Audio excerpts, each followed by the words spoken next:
Has analizado todo este panorama. ¿Qué tal pensar en cómo podríamos actuar frente a todas estas amenazas que hemos ido como poniendo allí en el tapete? O sea, yo creo que la primera es lo que ya habíamos mencionado, digamos, habría que generar una suerte de conciencia en el consumidor, ¿no? Alrededor de los alimentos. Entonces, interpelarnos o hacernos preguntas como de dónde sale, no sé, este alimento que me estoy llevando o que tengo en la mesa, ¿no? De dónde viene el arroz, como decíamos, de dónde viene el arroz, de dónde viene el pollo. Creo que sería uno de los primeros elementos centrales para hacer o generar conciencia cotidiana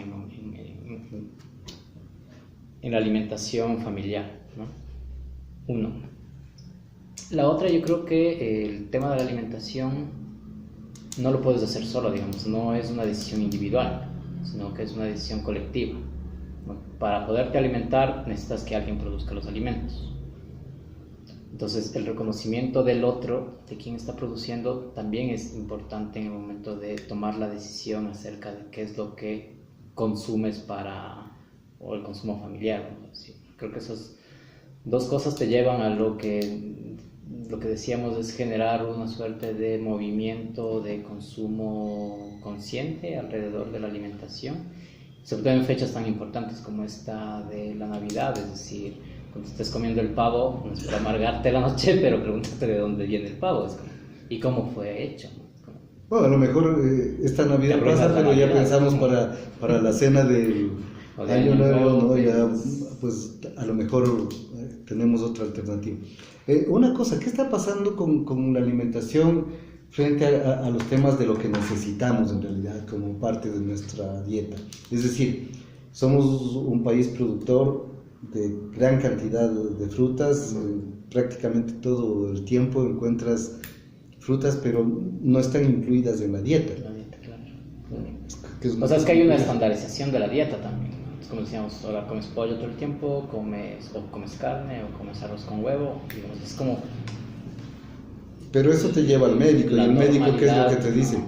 Señor, vaya, coma vegetariano, usted tiene que dejar tanta carne, deje de comer tanto pollo, eso le está afectando, no le está haciendo bien a su salud. Aparte de que hay, de parte de la misma Organización Mundial de la Salud, la OMS, ha dicho que no es conveniente. Pues aquí mismo hay un problema de sobrepeso ya, o sea, no te habrías imaginado hace 20 años que el Ecuador sea uno de los países con altos niveles de sobrepeso. ¿Cuándo te habrías imaginado eso? Nunca. Pero bueno, finalmente, claro, yo creo que hay una estandarización de la dieta y una homogeneización del sentido del alimento. Si no comes atún o si no comes pollo en el día, entonces no te estás alimentando, ¿no? Y yo creo que también tiene que ver con los sabores. Entonces estamos como muy acostumbrados a un sabor así como muy típico, ¿no? Es como el sabor de la carne, el sabor de no sé, el sabor del pollo, el sabor del a ver, huevo y ahí la hay sal. hay como que aportar con algunos elementos. No está en la carne el sabor en realidad. Te lo cuento por un poco, tú sabes, Claro. yo soy vegano, y una de las cosas que nosotros, el grupo de gente que es vegana, consumimos normalmente son otro tipo de productos. Es decir, por ejemplo, berenjena, que se prepara de montones de maneras, pero lo que la hace deliciosa, lo que le da un sabor como muy especial, es los ingredientes, es la forma en que le prepares, ¿no? Que O sea, pero además tenemos esta especie de tradición de los sabores, digamos, más convencionales, vamos a decir, ¿no? Y cosas... Además tenemos mucho miedo al cambio también. Yo creo que ese es un factor importante. O sea, ¿cómo cambias tu sistema alimentario? ¿Cómo cambias tu alimentación por fuera del pollo y la carne? Si estamos tan acostumbrados a eso. hay algunas cosas que tú has mencionado en la conversación, y la una es el tema estatus. Es decir, si yo voy a tal restaurante o a la cadena, ¿no? Y voy a comer ahí, eso me da un estatus, me vuelve como una persona que tiene un nivel social, claro. social, económico interesante, ¿no? Pero a la larga yo creo que responder a eso no te hace muy inteligente. Esa es mi percepción, ¿no? Entonces yo creo más bien que la gente debe comenzar, y de alguna manera enlaza con tu propuesta, de ir pensando y reflexionando qué es lo que estamos comiendo, de dónde viene. ¿Será que en realidad es tan bueno como la propaganda o la televisión me dice? Claro, O más bien pregunto, ¿no? A lo mejor hay una serie de organizaciones que está dando información sobre esto. Y no quisiera hacer propaganda, por eso he evitado mencionar como nombres, pero sí se me viene como interesante que hay una organización de varios productores y también de consumidores, donde nos estamos poco a poco involucrando, que es Qué Rico Es. ¿Qué tal que la gente, por ejemplo, les pregunte ahí? Porque en la página de Qué Rico Es, hoy estuve mostrándoles a unas productoras, es que ahí les da como la posibilidad de que también se anuncien. Claro, claro. Entonces, ¿qué opinas de eso? O sea, yo creo que la campaña Qué Rico Es, me parece que es una campaña, digamos, intenta recoger 250.000 familias alrededor de una suerte de consumo responsable, ¿no? Tienes una especie de cuestionario en donde, claro, te vas interpelando también qué estás comiendo, dónde lo compras, etcétera, y te da ciertas alternativas, y a partir de eso hay...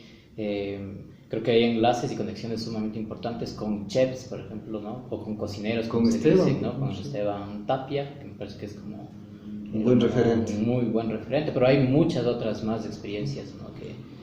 que existen como la de Esteban, digamos, ¿no? Y yo creo que habría que, a ver, yo creo que el tema de la alimentación pasa también por la información que te llega, ¿no? Es decir, cuando elitizas también hay una suerte de elitización también en el caso de la producción más orgánica, más agroecológica, porque sí es verdad que te cuesta más, porque el proceso es mucho más lento, porque necesitas esperar más, digamos, ¿no?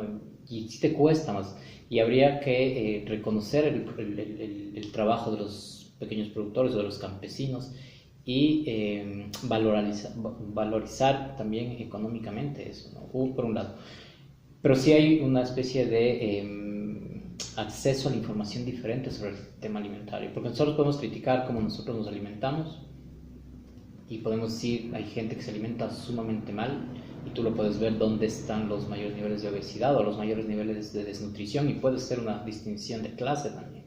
Entonces yo creo que el tema de la alimentación y también como recomendación es intentar generar, no sé, campañas o el puerta a puerta, tan famoso, ¿no? Así como ciertas religiones van, te tocan la puerta y se te quedan hablando, y además con una insistencia. ¿Has oído hablar de la revolución de la cuchara? A ver, he escuchado uno, no sé si es de ese, pero he escuchado un programa, creo que es del cucharón, más que de la cuchara, no sé, pero bueno, me imagino que será otro muy, muy parecido. Bueno, la revolución de la cuchara propone primero alimentos vegetarianos, ¿no? Ya. O sea, un poco es el primer tema. El segundo es que sean alimentos libres de agrotóxicos, de transgénicos.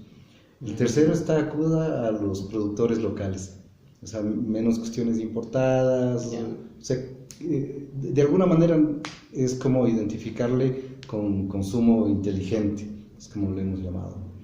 Y aparte de eso tenemos ya algunos locales, algunos lugares que están ofreciendo con algunas ventajas alimentación vegana, vegetariana. Están, por ejemplo, La Quilla, un lugar súper bonito. Está Dulce Albahaca, también un lugar muy chévere. Está Flora, un lugar donde hacen además temas permaculturales, etcétera, y que están asociados con productores orgánicos y también productores agroecológicos. Entonces también viene como la contrapartida a todo este matrimonio que decíamos de estas industrias fuertes, grandes, perversas. Como hay este círculo vicioso, también hay un círculo virtuoso, claro, que te permite tener una mejor alimentación con estos conceptos de seguir criterios de la Organización Mundial de la Salud. No carne, pues no le hagamos a la carne, por todo lo que implica, es decir, temas de naturaleza, cambio climático. La carne está muy asociada con la cuestión del cambio climático, entonces más bien no a lo industrial, sino ir por esto, y allí es beneficiar a los campesinos, sí, a los amigos, a los vecinos, pues... O sea, digamos, entender el alimento como una decisión política, yo creo que es importante, ¿no? Justamente, entonces, cuando te alimentas estás, no digamos beneficiando, pero digamos estás articulado a un sistema agrario campesino que vive de la producción de alimentos, que no te está vendiendo una mercancía, sino que te está intercambiando salud, vamos a pensar también así. Entonces, digamos, hay una suerte de resignificaciones alrededor de la alimentación, pero a mí me sigue sonando el tema de los sabores. Yo creo que hay que vender mejor los sabores también, porque lo que decías, tenemos unas campañas del pollo, etcétera, un montón, pero no tenemos una campaña de la berenjena o de la oca o de la masha, digamos. Entonces yo creo que habría que pensar también cómo, bueno, digamos, hacer una suerte de marketing, también jugar con los mismos elementos o mecanismos del capital para poder introducir o poder socializar de mejor manera el tema de otro tipo de alimentos y sabores. A mí me parece que la alimentación es una decisión política, pero también pasa por los sabores, y ahí creo que es... Ya para ir terminando, y así como en pocas palabras, ¿no? Hacer como una distinción. ¿Qué es seguridad alimentaria y qué es soberanía alimentaria? Bueno, esa sí es fácil, esa pregunta es fácil. Bueno, seguridad alimentaria es que la gente tenga alimentos, y punto. No importa dónde vengan, cómo vengan, cuánto cuesten, pero finalmente la gente puede alimentarse. Está alrededor de todo este discurso de la falta de alimentación en el mundo, ¿no? Cada vez hay más población, entonces hay menos alimentos, por lo tanto hay que producir más y hay que garantizar seguridad alimentaria, ¿no? Y ahí tienes la industria siempre. Declararon hace 2 años, lo que veíamos otra vez, declaran hace 2 años que el tema agrario alrededor de la alimentación es un tema de seguridad nacional, ¿no? Entonces eso ya cambia también el panorama. Entonces eso es la seguridad alimentaria, tener alimentos, no importa de dónde vengan, que comas, punto. Y el tema de soberanía alimentaria tiene que ver más bien con esta suerte de enlaces y articulaciones entre los consumidores y los productores, a partir de la toma de decisiones de qué produces, cómo produces, cuánto produces, a quién lo vendes, ¿no? Y qué tipo de construcción societal estás haciendo a partir de la producción de alimentos y agropecuaria, ¿no? Además, tiene fuertes tendencias en redistribución de recursos productivos, tierra, agua, semillas, y una fuerte tendencia en la organización campesina y de consumidores, digamos, ¿no? Cruza por todo eso el tema de autonomías, es interesante también, ¿no? Bueno, y esto que también creo que es conveniente que se quede como claro, ¿qué significa? O sea, ¿cuál sería como a lo mejor la diferencia entre producción orgánica y producción agroecológica? Bueno, digamos, la producción orgánica es una producción limpia, sin uso de químicos, ¿no? De agrotóxicos, ¿no? En un suelo preparado, etcétera. Pero puede ser monocultivo, ¿no? Y el riesgo de hacer monocultivo es que puedes tener riesgos fitosanitarios porque no tienes como una agrobiodiversidad alrededor que te permita precisamente la diversidad productiva, ¿no? Entonces vas a necesitar, digamos, otro tipo de protección, etc. Eso sería el orgánico, ¿no? El orgánico es producción limpia, pura y dura, puede ser un monocultivo que puede tener riesgos, ¿no? Pero además puede hacerlo una industria, no puede hacerlo grandes capitales, no puedes tener miles de hectáreas produciendo banano orgánico, ¿no? Que beneficia al capital, vamos a decir. Y el otro, la agroecología tiene una noción mucho más de totalización del sistema de producción, entonces tienes diversidad de productos que entre ellos van articulados para poder producir de mejor manera, ¿no? Entonces no solo es un producto o digamos, o una fruta, sino que es el frijol, el haba, el chocho, que están dando nutrientes a otro, a la papa, etc. Entonces tienes como todo una complejidad de relaciones dentro de la agroecología. Y claro, y es netamente campesino, me consta. Bueno, y para concluir, ahora sí, una última, ¿alguna recomendación que quieras hacer a quienes nos están escuchando ahora?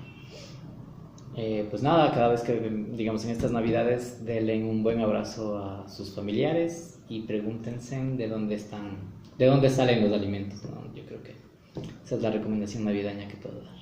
Muchísimas gracias, te agradecemos mucho esta entrevista. Aspiramos poder hacer otra un poquito más extensa en una próxima ocasión. Muchas gracias. Gracias.